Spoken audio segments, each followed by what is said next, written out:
I recently completed my 20th annual study of anti-Semitism in Australia, and I included a short bit on what's different now from when I first did the reports in 1989. And there were a few quite notable differences. The first is communications technology has changed everything. You used to have an individual living in a country town, they were their village idiot because they were the anti-Semite. Now they're part of an international movement because of the internet and globalisation. So they feel empowered and they behave in a way they might not have earlier. The ease with which people can harass others through free, quick, easy email is another very serious factor.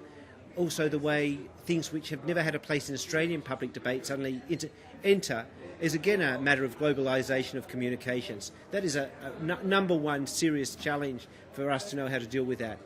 When it comes to rhetoric, a very serious issue is the comparison of Israel with Nazi Germany. I've been documenting that going back to 1982 in Australia. I know it was earlier, but that's the first time I was involved in documenting it. But the thing is, during the 1980s and the 1990s, and even the first part of this millennium, if somebody made that comparison and they wrote a letter of that sort to the newspapers in Australia, the mainstream newspapers, the letter would not be published. If a radio commentator made a comment like that, their own station would condemn them for crossing the line. It was seen to be anti-Semitic, clearly.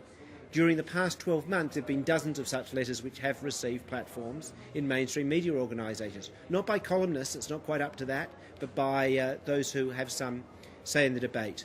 Also, the political left, the far left and sections of not so far left, openly now support a fascist organisation in Hamas. Now, a few years ago, they would have made the distinction.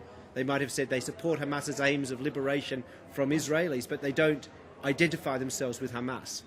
Once they start identifying themselves with Hamas, another line is crossed because the Hamas platform is hardly a secret document. People know with whom they're aligning themselves, yet they're willing to do so.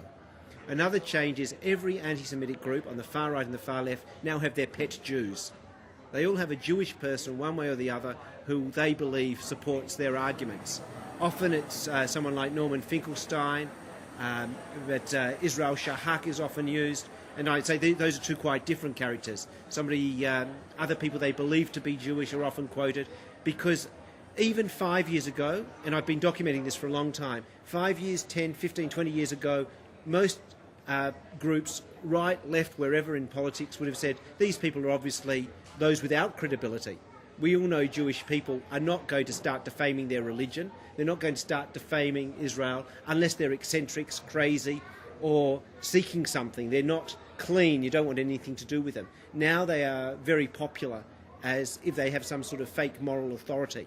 And that is a change in the way anti-Semitism in Australia is being articulated.